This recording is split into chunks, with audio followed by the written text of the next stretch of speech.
Most e-commerce brands overcomplicate their year planning. So as we move into the end of 2025 into 2026, I'm gonna share with you the framework I use that's pretty simple, that actually works. This is also the framework that Ruggable, the brand that I scaled from $0 to $500 million a year in revenue, the same one that they use. And I actually learned it from them, so I'm not gonna take credit for this. And I think they took it from a book of some sort, but I'm gonna share with you kind of how I'm thinking about planning out 2026. And so hopefully this will give you some clarity on how you can plan things out for your brand going into the new year. First, you wanna keep it super simple, super high level, and start out with your overarching top line goal. Typically for businesses, right, this should be your overall revenue goal. For my brand, we're gonna do a little over 2 million this year, and I want to 10x next year. Our overarching top line revenue goal is $20 million.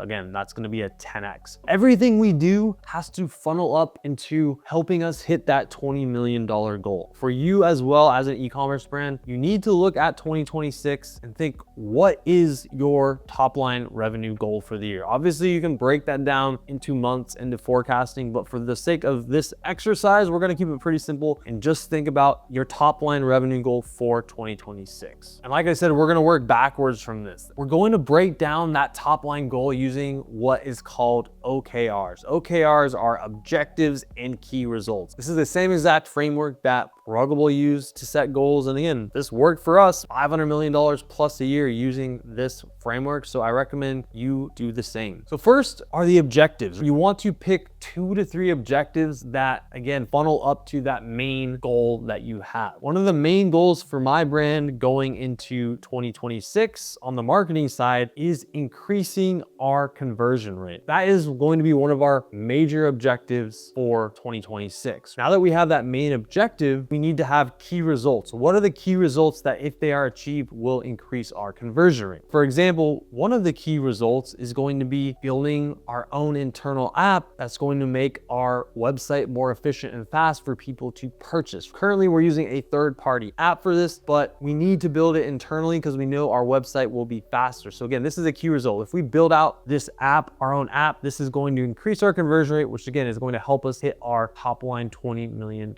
revenue number. And so once you have your objective and you have the key results, then you're going to make projects, right? Projects that are going to make these key results happen. Super important that you list the projects, then you have owners of the projects. It could be yourself as the owner, it could be one of your team members as the owner of a project, or again, it could be an outside freelancer agency, but someone needs to own these projects and be accountable to these projects. So again, the projects are key to hitting your key results, which funnel up to your objective, which funnels up to your top line revenue number. And you're not just going to, again, come up with the objectives, come up with the key results, come up with the projects and assign them to owners. You also need to prioritize them based on effort and impact. This is one of the most groundbreaking yet simple concepts that I learned when I was at Ruggable was effort and impact. Not all projects are the same. Some require lots of work, but they also have lots of impact. Sometimes they require lots of work and there's not a lot of impact. Some are low effort and high impact. And those are the ones you're gonna want to focus on first, is the lowest effort, highest impact projects. One of the biggest mistakes that brand owners, entrepreneurs, businesses, corporations, whatever you want to call it, make is focusing on the wrong projects or doing them in the wrong order. Choosing the highest effort project that actually has the lowest impact. That should be the last of your priorities. First priority should always be lowest effort, highest impact. Those are the ones you've got to knock out. Next is going to be high effort, high impact, and then the high effort, low impact are going to be the ones that you prioritize last. Prioritization is so key because again,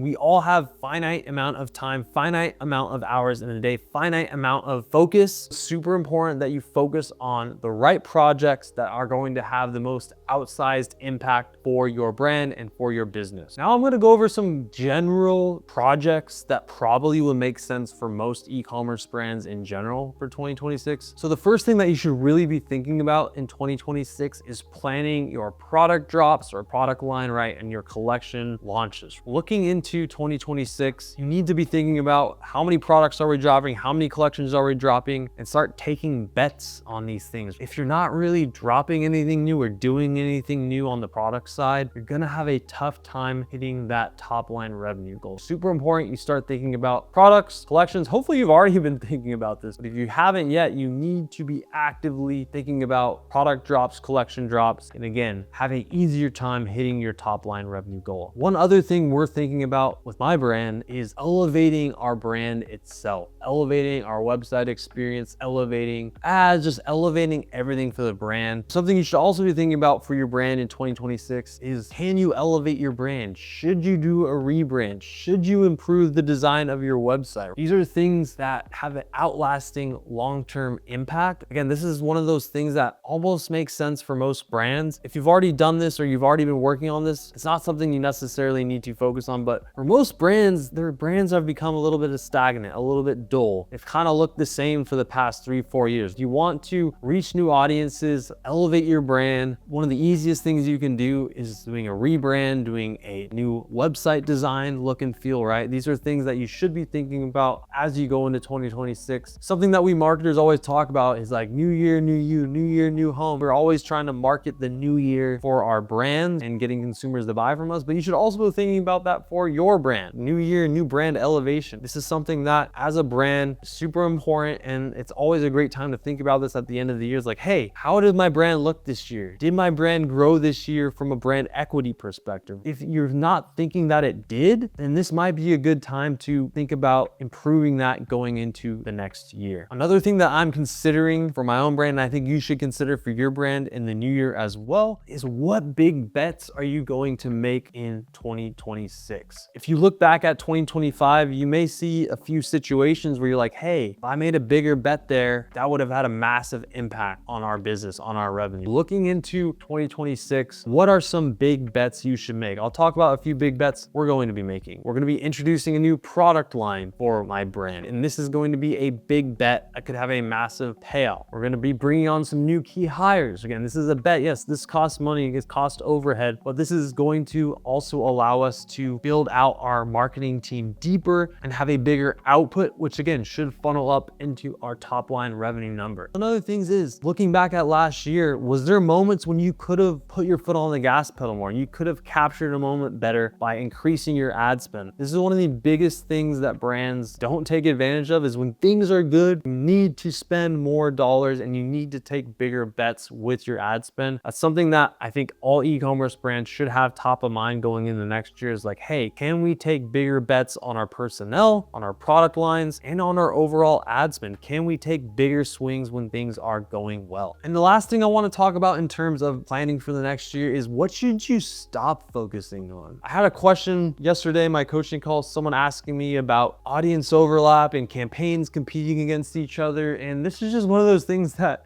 your time shouldn't even be spent on. This is just a cope. Something that you should be thinking about going into 2026. What things am I putting my focus on that are kind of just copes? They're kind of making me feel like I'm busy, making me feel like I'm doing work, but actually aren't impacting things on a greater level. Your time should be spent on your website, on your creative, on improving your email, your SMS, right? This is where your time, effort, energy, focus should be, not on audience overlap and campaigns are bidding against each other and your different bid types and all this stuff. This is literally just stuff that makes you feel smart, but really doesn't have that big of an impact. So you need to focus on the fundamentals and also do an audit of yourself, of your brand, of your organization. What did we work on last year that was kind of a waste of time? For me, for example, I put a lot of time into doing some organic content stuff for my brand, and it really didn't have that big of an impact. The things that had a bigger impact for us were focusing on our static ads system and flywheel. We ended up completing that this year, and that has been a massive impact for us. I'm not saying you shouldn't do organic content, you should, but it shouldn't be a major time suck. You should still be posting, but that shouldn't be a major part of your resourcing. At least for my brand specifically, we saw much more outsized results by focusing on our ad creator, on our video creator. So next year, we're going to be focusing on our creator partnership program, which we think is going to have outsized impact. And again, a lot of that content is we can probably use for our organic. So there's benefits of this project on the other things that we shouldn't necessarily be focusing on as much. Really think about that. Audit your 2025. What what did you spend too much time on that you're not going to spend time on next year? What are some things that you should spend more time on because you saw it had much greater impacts for you in 2025? And that wraps it up. This is a pretty short video. Didn't want to make it too complicated, right? Again, I don't like complicated planning, complicated stuff. I like to keep things pretty simple, but I encourage you as a brand owner to map out your OKRs. Again, for recap, start out with that top line revenue goal and then have your key objectives. Typically, you're gonna have some marketing objectives, maybe product objectives, maybe personnel objectives, and then you have your key results under each of those. And then you're gonna have your projects, then you're gonna have who owns those projects, and then you're gonna have the prioritization of those projects. And remember, we wanna optimize first for lowest effort, highest impact projects. Hopefully this was helpful for you in your 2026 planning. If you made it this far, I appreciate you for watching this video. Hopefully you've learned something. If you don't know too much about me, I've spent over $300 million on meta ads and over $1.7 billion in meta ads attributable revenue. And I do have a mentorship called Meta Ads at Scale, where I've helped 100 plus e-commerce brands scale to 6, 7, and 8 figures. I have a passion for taking brands to $1 million